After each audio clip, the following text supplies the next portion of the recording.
Hi friends, இப்போ நம்ம Pandya stores பார்க்க போகிற பாண்டியா ஸ்டோர்ஸில் நம்ம ராஜி ஒரு பக்கம் சித்தி நீங்கள் கூப்பிட்டீங்களான்னு சொல்லிட்டு கோயில் வாசலில் போய் நிற்க ஒன்றுமே தெரியாதாம்மா உனக்கு வாயில் வரல வச்சாலும் கடிக்க தெரியாது போல் ஊமை குசும்பு தான் வேணாங்கிறது என் பிள்ளை இப்படி கூப்பிட்டு போய் இப்படி அலக்கடிக்கிறீங்களே அப்படின்னு சொல்லிட்டு கேஸை வாபஸ் வாங்க சொல்லுமான்னு சொல்லிட்டு கெஞ்சறாங்க கதறாங்க காலில் கூட விழுவ போகிறாங்க.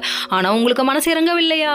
சொல்லுங்க ராஜி சொல்லுங்க அப்படின்னு சொல்லிட்டு கேட்க கடைசியில் பார்த்தா நான் என்ன சித்தி பண்ண முடியும்னு சொல்லி கேட்க ஓரளவுக்கு கெஞ்சு பார்த்தாங்க கதறி பார்த்தாங்க. அதுக்கப்புறம் பார்த்தா கோவத்தில் கொந்தளிச்சிட்டாங்க.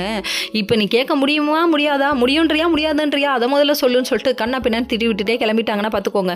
அதே சோகத்தோட இங்கே வீட்டுக்கு வந்தால் நம்ம யாரோ கூப்பிடுற குரல் என்னன்னு பார்க்குறீங்களா? வீட்டில் எல்லாரும் உட்காந்துருக்காங்க. அதுக்கப்புறம் அண்ணான்னு கூப்பிட்றாங்க. யாரா அந்த கண்ணன்னு சொல்லிட்டு வெளியே வந்து பார்த்தா நம்ம செந்திலுங்க. கதிரையும் கூப்பிட்டாங்க. அதுக்கப்புறம் இந்த கட்டப்பையெல்லாம் உள்ள தூக்கிட்டு போய் வைங்கன்னு பார்க்கணுமே. கட்டப்பையாக இறக்குறாரு. இது ஒரு கிஃப்ட்டு அது ஒரு கிஃப்ட்டுன்னு கேட்க மாதம் சம்பளத்தை எல்லாத்தையும் செலவு பண்ணிட்டானேன்னு லுக்கு வேற மாதிரி விட்டாலும் நம்ம பாண்டியன் ஒரு பக்கம் எனக்கு ஒன்றும் இல்லையா அப்படின்னு நெட்டிக்கிட்டு பார்த்தது எங்களுக்கு நல்லா தெரிஞ்சு போச்சு.